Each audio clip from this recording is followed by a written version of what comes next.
दोस्तों, defence institute of Indore के channel पर आप सभी का स्वागत है।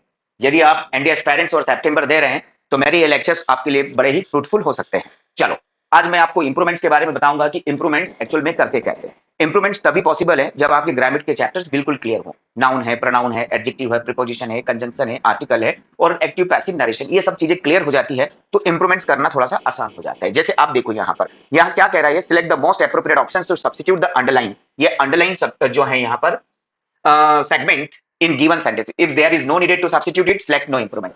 यहां पर आपको लगता है कि ये जो अंडरलाइन वाला पोर्शन है इसमें से कोई उसका सब्स्टिट्यूट हो सकता है। यदि आपको लगता है कि ये बिल्कुल सही है तो आप नो इंप्रूवमेंट पर जा सकते हैं। ये सीधी सी बात है, मतलब आपको सेंटेंस समझ में आना चाहिए। दो a hero he acted like a coward, sir एक कायर की तरह, क्योंकि हम कहते हैं ना कि he acted like a hero, he acted like a my guardian, तो फिर आपको समझ में आता है कि हाँ यार, he acted like a robin hood. तो ये सारे सेंटेंस अपन ने समझे हैं, ये फ्रेजेस देखें, इसलिए लाइक अ कॉवर्ड यहाँ पर सबसे बेस्ट ऑप्शन में लगता है, मतलब कि इसका सब्स्टिट्यूट ये हो सकता है, ये यहाँ पर इसकी जगह ये होना चाहिए और सेंटेंस क्या होना चाहिए, दो a hero he acted like a coward.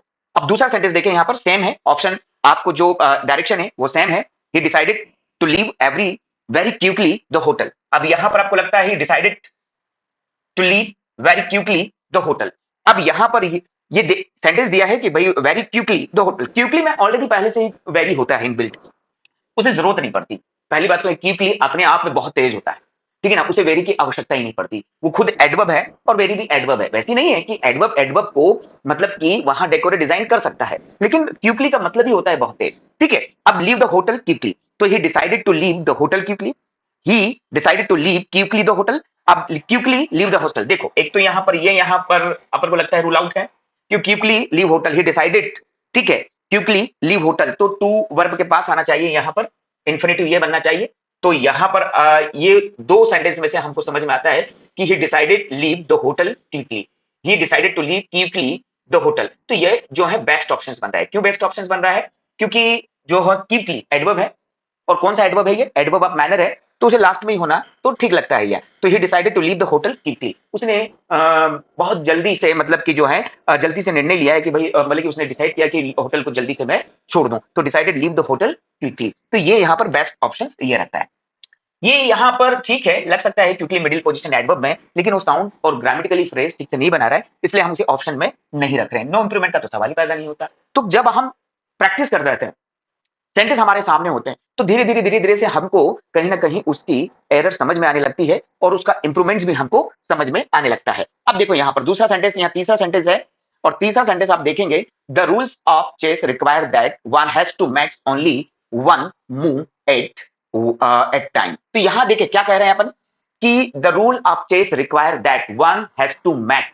अब एक चीज ये देखो, यहाँ पर ये हैज टू लिखा हुआ है और इसके बाद इन्होंने क्या लिख रखा है, मेक में एस लगा रखा है। तो भाई हमको तो क्या सिखाया जाता है कि सर जो वर्ब में, मैन वर्ब में एस या ईएस तभी लगाया जाता है जब सेंटेंस प्रेजेंट इंडेफिनिट टेंस में हो और सब्जेक्ट सिंगुलर हो, तभी ये काम किया जा सकता है। और अब चूंकि टू ये इन्फिनिटिव होता है, किसी भी हेल्पिंग वर्ब के बाद प्रयोग किया गया हो तो वहां वर्ब का फर्स्ट फॉर्म लगता है, उसमें एस या ईएस नहीं लगा सकते। तो ये जो यहाँ एरर है, तो हमको समझ में आया हैज टू मेक जो है वो बेस्ट ऑप्शन है यहाँ पर। क्यों, क्योंकि एरर सॉलिड समझ में आ गया ना कि एरर वहां पर क्या है कि सर टू लगाया और मैक्स लगाया। वर्ब में एस या ईएस तो हम प्रेजेंट इंडेफिनिट टेंस में लगाते हैं जब आपका सब्जेक्ट भी सिंगुलर हो, और यहाँ चलो सब्जेक्ट सिंगुलर है लेकिन वर्ब हैज के साथ तो वर्ब का थर्ड फॉर्म आता है और टू है तो वर्ब का फर्स्ट फॉर्म आएगा। तो एरर बिल्कुल क्लियर दिखाई दिया, ठीक है ना। यहाँ पर दूसरा सेंटेंस देखें, the Indian forces are known for their bravery. तो मैंने तो क्या पढ़ा है, मैंने तो पढ़ा है कि नॉन के साथ सर टू का प्रयोग किया जाना चाहिए, ठीक है ना। लेकिन अब यहाँ पर क्या है, ये फॉर क्यों लिखा है, अब यहाँ समझ लेते हैं अपन कि Indian forces are known for their bravery, ठीक है। Forces known of, forces is, देखो फोर्सेस इज आया है तो रूल आउट करें, forces are known for of, ये भी जो है रूल आउट करें अपन। अब forces are known, known for, ये तो पहले से ही फोर्स आर नाउन, तो यहां पर ये पहले से ही सिंगुलर बनाया और उसको प्लूरल बना दिया, तो ये भी क्या है, एरर में नहीं है। तो क्या है, Indian forces are known for their bravery, तो सभी कुछ सही है। यहाँ पर फोर्सेस के साथ आर आया है, चूंकि ये प्लूरल है तो प्रोनाउन भी प्लूरल दिया हुआ है। अब यहाँ टू उन्होंने क्या के लिए का मीनिंग फॉर से ही दे दिया है, तो जब उसने ऑप्शन में ही नहीं दिया है तो अपन को उसमें ज्यादा दिमाग लगाने की जरूरत नहीं है। तो आपका ऑप्शन क्या हो गया यहाँ पर, नो इंप्रूवमेंट। भाई नो इंप्रूवमेंट है ना, जो हम चाहते हैं वो आंसर है नहीं, ये क्यों नहीं हो सकता, क्योंकि सर फोर्सेस के बाद इज लगा हुआ है, ठीक है सर, नॉन ऑफ लिखा हुआ है, ठीक है ना, और यहाँ पर फोर्सेस फोर्स लिखा हुआ है, आर लिखा हुआ है, तो नहीं है। अब यहाँ पर ये ऑफ फोर्सेस नॉन ऑफ, तो ये एप्रोप्रिएट प्रीपोजिशन नहीं है, क्योंकि एप्रोप्रिएट नॉन या तो फॉर को फॉलो करता है या तो टू को फॉलो करता है। ठीक है, अब देखो यहाँ पर सेंटेंसेस को और समझे अपन आगे। यहाँ एक सेंटेंस है, क्या सेंटेंस दिया हुआ है, we should offer due respect to all elderly person. तो यहाँ ऑफर ड्यू रिस्पेक्ट, ठीक है, तो यहाँ ये लिखा है अपन ने टू, तो we should offer due respect to all elderly person. तो ये रिस्पेक्ट लिखा हुआ है यहाँ पहले तो, क्योंकि ये ऐसी नाउन है जो एब्स्ट्रैक्ट नाउन है, और एब्स्ट्रैक्ट नाउन है तो उसमें एस लगाना थोड़ा सा जायज नहीं लग रहा है कि भाई ये तो इमोशंस को शो करता है ना। नाउन अपन को पता है 5 प्रकार के नाउन है सर, कलेक्टिव है, कॉमन है, मटीरियल है, एब्स्ट्रैक्ट है, और आपका प्रॉपर नाउन है सर, जिसमें से प्रॉपर नाउन सिंगुलर काउंटेबल होती है। ठीक है ना, कलेक्टिव और कॉमन नाउन को सिंगुलर प्लूरल दोनों बना सकते हैं, लेकिन एब्स्ट्रैक्ट और मटीरियल जो है तो सर ये अनकाउंटेबल नाउन में इसमें एस या ईएस लगाने की आवश्यकता ही नहीं, सम्मान उसी में से एक है। अब यहाँ पर इन्होंने क्या लिखा हुआ है ये कि ऑफर ड्यू रिस्पेक्ट टू, तो मुझे ये जो है ऑप्शन बिल्कुल सही लग रहा है, और उसके एरर के पीछे मुझे गुंजाइश समझ में आ गई कि एरर के पीछे गुंजाइश क्या थी, ये एस लगाया उन्होंने गलत है। अब छोटे छोटे एरर हैं, मैंने क्या कहा, आपको इंप्रूवमेंट्स क्या, पूरी ग्रामर करनी है तो आपको क्या समझना पड़ेगा, आपको समझना पड़ेगा, आपको noun, pronoun, adjective, preposition, conjunction, active, passive, narration, इनको अच्छे से समझना पड़ेगा। अब ये नाउन का क्वेश्चन, क्योंकि नाउन का क्वेश्चन था कि भाई कुछ ऐसी नाउन जिन्हें कभी प्लूरल नहीं बनाया जा सकता, तो ये ऐसी नाउन थी जिसे कभी प्लूरल बनाया ही नहीं जा सकता, क्योंकि एब्स्ट्रैक्ट की कैटेगरी में आती है। अब यहाँ पर देखो, यहाँ दूसरा सेंटेंस यहाँ है कि regular exercise lead to fitness of the body. अब रेगुलर एक्सरसाइज, ठीक है, अब ये रेगुलर एक्सरसाइज क्या है, ये सिंगुलर है, ये रेगुलर एक्सरसाइज क्या है, ये सिंगुलर है, ये रेगुलर एक्सरसाइज जो है वो सिंगुलर है। ठीक है, अब सिंगुलर है तो फिर हमको ये समझ में आना है कि रेगुलर एक्सरसाइज के बाद तो जो वर्ब है सिंगुलर होनी चाहिए, लीड्स होना चाहिए, तो leads to fitness of the body. तो यहाँ पर कौन है, ये वाला जो है बिल्कुल प्रॉपर लग रहा है। ये सर ये लीडिंग वाला क्यों नहीं, क्योंकि आईएनजी नहीं लगा है। विल लीड्स, ये सर ये बिल्कुल सही होता, लेकिन यदि यहाँ एस नहीं होता, ठीक है ना, और नो इंप्रूवमेंट का तो सवाल ही पैदा नहीं होता। तो क्यों वो आंसर सही है आपको पता हो गया है कि सर अच्छा सर ये प्रेजेंट इंडेफिनिट टेंस है और ये सर सिंगुलर है, तो वर्ब को भी सिंगुलर होना चाहिए, इसलिए ए लगना चाहिए, एस लगना चाहिए, तो leads to fitness of the body हो जाता है बिल्कुल। अब ये टेंस, ये सेंटेंस कहाँ का एरर था, ये टेंस का एरर था। अब टेंस का एरर में प्रेजेंट इंडेफिनिट का एरर, तो सारी जितने भी ग्रामेटिकल चैप्टर्स हमको बिल्कुल क्लियर होना चाहिए। अब यहाँ पर देखो, the river is flooded and it has overflown its banks. ठीक है, अब यहाँ पर ये सेंटेंस की river is flooded and it has overflown its banks. ठीक है, तो river is flooded.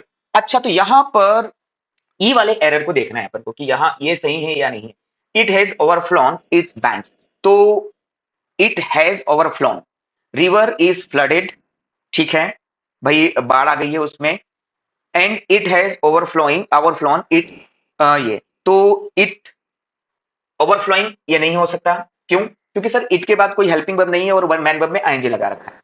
It has overflow ये नहीं हो सकता, क्यों नहीं हो सकता सर, क्योंकि हैज लगाया है और वर्ब में फर्स्ट फॉर्म ही है, थर्ड फॉर्म होना चाहिए।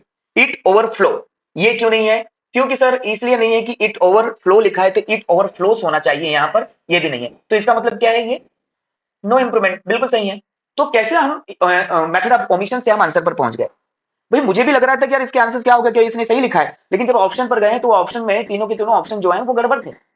गड़बड़ क्यों थे, ये गड़बड़ क्यों था, क्योंकि आईएनजी लगाया, यहाँ पर हेल्पिंग वर्ब नहीं लगाई, यहाँ पर हैज लगाया, इसको वर्ब का थर्ड फॉर्म नहीं बनाया, यहाँ इट लगाया, यहाँ पर एस नहीं लगाया, मतलब सब मालूम था अपन को, टेंस के सारे कॉन्सेप्ट मालूम थे, इसलिए हम इस चीज पर पहुंच गए सर नो इंप्रूवमेंट। तो आप कैसे पहुंचेंगे, देखो एक चीज समझो, 200 नंबर का इंग्लिश है, ठीक है, और आपके पास सिर्फ 40 मिनट है, 40 मिनट में आपको सारी ग्रामर करनी है, 50 क्वेश्चन 40 मिनट में करना है, तभी तो आप जीके को संभाल पाएंगे। अदरवाइज यदि आपने 1 घंटा इसी में ले लिया तो क्या जीके को संभालेंगे आप, क्योंकि जीके के आपके पास 150 क्वेश्चन है। चलो आगे बढ़ते हैं थोड़ा सा और समझते हैं।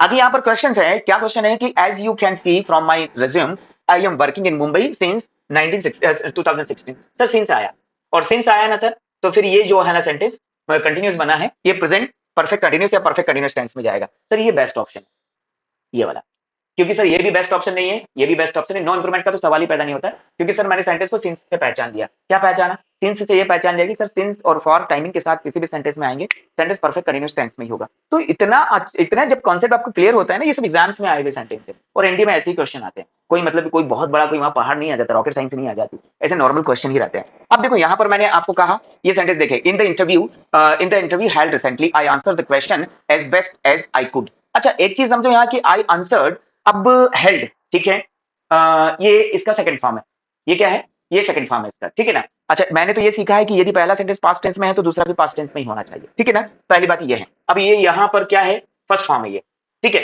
अब फर्स्ट फॉर्म में यदि आप इंटरव्यू हेल्ड रिसेंटली, जो अभी फिलहाल में इंटरव्यू हुआ है, ठीक है ना, तो I answer the question as best I could, इससे भी पता चला कि सर ये पास्ट टेंस है, ठीक है ना। कुड भी क्या शो करता है, ज्यादातर पास्ट टेंस को ही शो करता है, कभी कभी रिक्वेस्टिव सेंटेंस या ऑर्डर टाइप के सेंटेंस शो करता है, could I use your phone, ठीक है ना, आई कुडंट अटेंड योर, तो ज्यादातर वो पास्ट को ही शो करता है। तो इससे और इससे पता चला ये पास्ट टेंस है तो ये प्रेजेंट में क्यों है, तो आई आंसर ये नहीं हो सकता है, I answer the question as per I, इसकी संभावना है आई आंसर द, ये यहां पर इन्होंने कैन कर दिया है और इंप्रूवमेंट का तो सवाल ही पैदा नहीं होता। तो फटाफट हम आंसर पर पहुंच गए कि हाँ सर आंसर ये क्यों है, ये क्यों आंसर है और इसे हमने क्या किया। तो जब आप आंसर्स देते हैं तो आपको पता होना चाहिए ग्रामर, तो मुझे ग्रामर पता थी, इसलिए मेरे लिए आंसर्स देना बहुत आसान हो गया था। अब चलो देखो थोड़ा सा मैं आगे बढ़ता हूं और आपको एक और क्वेश्चन बताता हूं कि after you will return from Bangalore I will come and meet you, ठीक है। तो after you will return from Bangalore, ठीक है, after you will be returning from ये, तो ये तो रूल आउट करो इसको, तो ठीक है। After you return from Mumbai, from ये भी रूल आउट करो, after you return from Mumbai I will कम। देखो मैंने क्या सीखा है कि यदि पहला सेंटेंस प्रेजेंट इंडेफिनिट टेंस में है तो बाद वाला फ्यूचर इंडेफिनिट में है, यदि पहला फ्यूचर इंडेफिनिट में है तो बाद वाला प्रेजेंट इंडेफिनिट में, ये कॉन्सेप्ट सीखा है। तो मैंने कहूं कि ये वाला सेंटेंस जो है, after you return from Mumbai I will come to meet you, जब तुम आते हो मुंबई से, जब वापस आओगे ना उसके बाद मैं आता हूं। तो ये वाला जो सेंटेंस यहाँ पर कहिए, तो क्यों, क्योंकि एक सीक्वेंस होती है, यदि पहला सेंटेंस प्रेजेंट इंडेफिनिट है तो बाद वाला फ्यूचर इंडेफिनिट, यदि पहले वाला फ्यूचर इंडेफिनिट तो बाद वाला प्रेजेंट इंडेफिनिट, यदि पहले वाला पास्ट परफेक्ट तो बाद वाला पास्ट इंडेफिनिट, यदि पहले वाला पास्ट इंडेफिनिट तो बाद वाला पास्ट परफेक्ट, यदि पहले वाला पास्ट कंटीन्यूअस तो पास्ट वाला पास्ट बाद वाला पास्ट इंडेफिनिट। ये सीक्वेंस है भाई, इन सीक्वेंस ये ग्रामेटिकली सीक्वेंस काम करती ही करती है, इसके बगैर कुछ काम नहीं चलता। तो यही सीक्वेंस यहाँ काम करती है, तो ये आंसर एब्सोल्युटली बनता है, ठीक है। अब देखो चलो मैं आगे और बढ़ता हूं और आपको समझाता हूं कि एक दो और सेंटेंसेस पर हम काम करते हैं कि इंप्रूवमेंट कैसे थे। यदि आपने इसकी प्रैक्टिस कर ली, यदि आपने इसकी प्रैक्टिस कर ली तो समझ लीजिएगा कि आप बड़ी आसानी से इनको समझने लग जाएंगे। तो इनकी प्रैक्टिस बहुत जरूरी है। क्या है, ग्रामर पढ़ लो और फिर इसकी प्रैक्टिस करो। यदि आपने ग्रामर पढ़ ली और इसकी प्रैक्टिस कर ली तो आसानी से काम हो गया। अब देखो यहां पर सेंटेंस दिया, व्हाइल लर्निंग टू ड्राइव, ठीक है, one of the most important thing is to know the traffic rules while learning, ठीक है ना। अब वो ये क्या है कि व्हाइल लर्निंग टू ड्राइव, ठीक है ना, तो मुझे टू ड्राइव थोड़ा सा गड़बड़ लग रहा है यहां पर। व्हेन लर्न टू ड्राइव ये गड़बड़ है, व्हेन लर्न ड्राइविंग और व्हेन ड्राइविंग, तो यहां पर व्हेन व्हाइल लर्निंग, व्हाइल से तो कोई सेंटेंस नहीं, while learning to drive one of the best one of the most important thing is to know the traffic rules first। भाई driving के ड्राइविंग सीखते हुए, while learning driving, when learn to drive, when learning driving, जब दोनों काम एक साथ किए जाए तो हम while का प्रयोग करते हैं, ठीक है। जब एक के बाद एक दूसरा काम किया जाए तो हम when का प्रयोग करते हैं, ठीक है। यहाँ दोनों काम एक साथ हो रहे थे, while learning drive, one of the most important thing is to know the traffic rules. देखो मैं तो अभी यहाँ पर नो इंप्रूवमेंट पर जाऊंगा, क्योंकि नो इंप्रूवमेंट्स में जाऊंगा क्योंकि ये वाला भी मैच नहीं हो रहा है, ये वाला भी मैच नहीं हो रहा है, तो वो सीधा से सीधा क्या कर रहा है, नो इंप्रूवमेंट्स पर सेंटेंस जा रहा है। अब यहाँ पर देखो, और यहाँ सेंटेंस मोस्ट इंपोर्टेंट कि this flower smell sweetly and are sold at high prices in the market. तो दिस फ्लावर्स स्मेल स्वीटली, तो this flowers will smell sweetly, this flowers smelt, देखो ये यहाँ पर ये भी, ये वाला जो ऑप्शन है कि दीज फ्लावर्स स्मेल स्वीटली, ठीक है ना, ये जो फूल है बहुत ही मधुर खुशबू देते हैं, मधुरता से, ठीक है ना। This flower smell sweet, sweetly, smell sweet, और दिस फ्लावर स्मेल्ट ये भी नहीं आएंगे, this flowers will smell sweetly, ये फ्लावर अच्छे से महकेंगे, and are sold at high prices in the market, और बेचे जाते हैं, महकते हैं। This flowers smell sweet, oh what a sweet smell, it is smiling sweetly, ठीक है। ये वाले ऑप्शंस पर मैं जा रहा हूं भाई, ठीक है, ये वाले ऑप्शंस पर, क्योंकि स्मेल स्वीट, ठीक है ना, स्वीटली वहां एडवर्ब काम कर नहीं रहा है, ठीक है ना। दिस फ्लावर स्मेल स्वीट, मैं नो एरर पर, नो इंप्रूवमेंट्स पर भी नहीं जा सकता, क्योंकि दोज फ्लावर्स स्मेल स्वीटली, ये अच्छे से महकते हैं, से महकते हैं। दिस फ्लावर स्मेल स्वीटली, वो अच्छे से महकते हैं। देखो एडवर्ब का भी मीनिंग आ रहा है कि this flowers smell sweetly, sweet, ठीक है, क्योंकि ये एडजेक्टिव है और ये एडवर्ब है, और जरूरत हमको एडवर्ब की ही है, और यदि एडवर्ब की जरूरत है तो ये प्लूरल है, ये ठीक है, प्लूरल वर्ब भी बराबर है। ये फूल अच्छे से महकते हैं, इसलिए इन्हें बाजार में ऊंची कीमत पर बेचा जाता है, ठीक है भाई, नो इंप्रूवमेंट, क्योंकि ये एडजेक्टिव होने के कारण यहां पर मन नहीं लग रहा था, वहां वो एडवर्ब चाहिए, इसलिए बिल्कुल सही है। चलो कोई दिक्कत नहीं है, तो ये वाला जो है ऑप्शन में बिल्कुल करेक्ट है। चलो मैं आगे बढ़ता हूं जरा, अगला क्वेश्चन है यहां पर, you need to curb your temper or you might offended someone. देखो ये माइट के बाद, पहली बात तो माइट के बाद वर्ब का फर्स्ट फॉर्म आता है, ठीक है, वहां ईडी लिखा हुआ है, तो यू माइट ऑफेंड, तो यहां सीधा ऑप्शन चला जाता है, तो ज्यादा हमको जानने की जरूरत नहीं है कि सर मॉडल हेल्पिंग वर्ब के बाद वर्ब का फर्स्ट फॉर्म ही यूज होता है, इसलिए वहां सेकंड फॉर्म थर्ड फॉर्म है, तो पॉसिबल ही नहीं है। They were not any excuse, there were not an excuse for not participating in the competition, तो there were no any excuse, तो there were no any excuse, तो there were no an excuse, no, ठीक है, there were no excuses, दो there were no excuses for not participate, there were no any excuses, यदि यहाँ पर दो there वर, यदि वर लगाया हुआ है तो यहाँ एनी की आवश्यकता, there were no excuses, there were no excuses, क्योंकि यदि वर लगाया है तो यहाँ पर एक्सक्यूज में ऐसा आना चाहिए, सिंपल सी बात है कि बहुत सारे एक्सक्यूजेस होंगे तुम्हारे पास, तो बहुत सारे एक्सक्यूज होंगे, तो एक्सक्यूजेस तो प्लूरल बन सकता है, तो there were no any excuse, excuse and excuses, ठीक है ना, एक्सक्यूज, तो there were no any excuse, there were no excuses, ठीक है, ये इस पर हम जाएंगे क्योंकि प्लूरल में यही है, बाकी सब ये नाउन प्लूरल नहीं है, इसलिए यहाँ पर न्याय, और ये है तो फिर इसे प्लूरल होना पड़ेगा, ठीक है। अब देखो थोड़ा सा आगे बढ़ते हैं और समझते हैं। They thought she was arrogant and she was very shy, but they thought she was arrogant, ठीक है, and she was very shy, तो as soon as she was, ठीक है, so that she was, no improvement, whereas she was and she was very shy, तो they thought she was arrogant, उनको लगा कि वे बहुत ही घमंडी है, एंड सी वॉज वेरी शाई, और वह बहुत ही शर्मीली थी।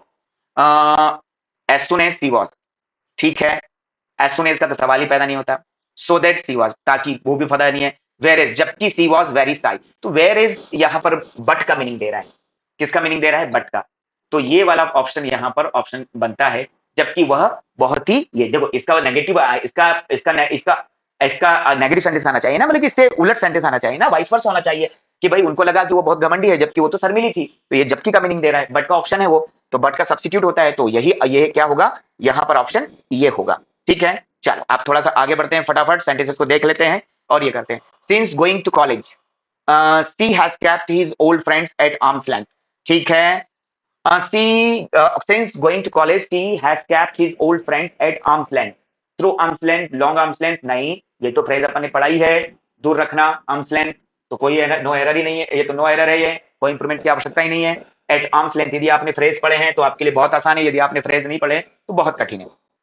She adopted a elaborate disguise to help her pass through the town unrecognized, ठीक है ना, to help her, तो she adopted an elaborate disguise to help her, तो to help her, to helping her, to help her, कोई दिक्कत नहीं, no improvements पर जाओ, यहाँ पर कोई इंप्रूवमेंट्स नहीं है क्योंकि टू हेल्प हर बिल्कुल सही बना हुआ है सेंटेंस, ठीक है। चलो और थोड़े से एक दो सेंटेंस में बताता हूं आपको और समझाता हूं। The postman which came to deliver the letter had come from Patna, तो देखो यहाँ पर ये विच है और आपको तो पता है ये वस्तुओं के लिए प्रयोग होता है, तो पोस्टमैन एक इंसान है तो यहाँ हु आएगा, ठीक, तो हु पर ऑप्शन जाएगा। This is exactly what he guided me to solve the puzzle, तो this is exactly how he guided me, भाई हाउ, व्हाट नहीं है ना, हाउ, कैसे उसने मुझे गाइड किया है इस चीज को समझने के लिए, तो गाइडेड मी, ठीक है। अब यहां पर अगला देखो ये क्या कह रहा है कि the student had left the class after the bell rang, ठीक है, तो the student had left the class, ठीक,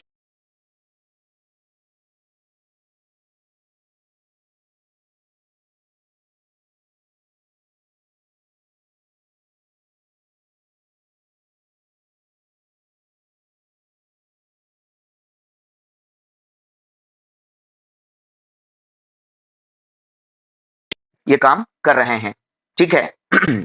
अब देखो मैं यहां पर अगला क्वेश्चन पढ़ रहा हूं और अगले क्वेश्चन को समझ रहा हूं कि क्या कह रहा है ये, ठीक है।